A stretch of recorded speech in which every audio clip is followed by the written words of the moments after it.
अरख के बेरा भई चलन घाट पूजन कर DJ Sanu Hajipur अरख के DJ Sanu Hajipur चलन घाट पूजन कर ओ दर्शन कर पटना के छठ घाट पूजन कर ई अपना छठी मैया के दर्शन कर अरग के बेरा भई चलन घाट पूजन कर अरग के बेरा भई चलन घाट पूजन कर दर्शन कर पटना के छठ घाट पूजन कर पटना के छठ घाट पूजन कर आरा के गानी घाट पूजन कर गंगा जी के घाट जुटल बर्तन के रेला हो अरघ देत देखी मन भर से हो गंगा जी के घाट जुटल बर्तन के रेला हो अरघ देत देखी मन भर से हो पावन बाबे लह चलो भगिया जगावे आ भजन करे पावन बाबे लह चलो भगिया जगावे आ भजन करे ओ भजन कर पटना के छठ घाट पूजन कर काशी के चितला घाट पूजन कर काशी के चितला घाट पूजन कर भैया शुरू हो एकदम दहाड़ के।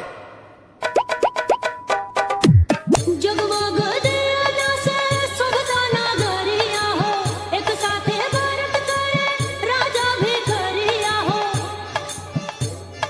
हाय हाय हाय हाय हाय जगमग दिया से सुभता नगरिया हो एक साथे भारत करे राजा भी करिया हो गंगा जी के पनिया में कई के नहनिया ना माना कर गंगा जी के पनिया में कई के नहनिया ना माना कर ना माना कर पटना के छठी घाट पूजन कर दिल्ली के सोने घाट पूजन कर दिल्ली के सोने घाट पूजन कर बहुते ह पावन छठी माई के बरतिया हो रह के उपासे लोग सहले ससतिया हो हाय हाय हाय हाय हाय बहुते हा पावन छठी माई के बरतिया हो रहते उपासे लोग सहले ससतिया हो छठ करे खातिर मधु पढ़े से हमारो हो मन करे छठ करे खातिर गावे पढ़े से हमारो मन करे हम मन करे चलना छठी मैया के दर्शन करे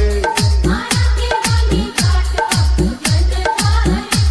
काशी के चितला घाट पूजन कर दिल्ली के सोने घाट पूजन कर DJ Sanu Hajipur DJ Sanu Hajipur DJ Sanu Hajipur DJ Sanu Hajipur DJ Sanu Hajipur DJ Sanu Hajipur DJ Sanu Hajipur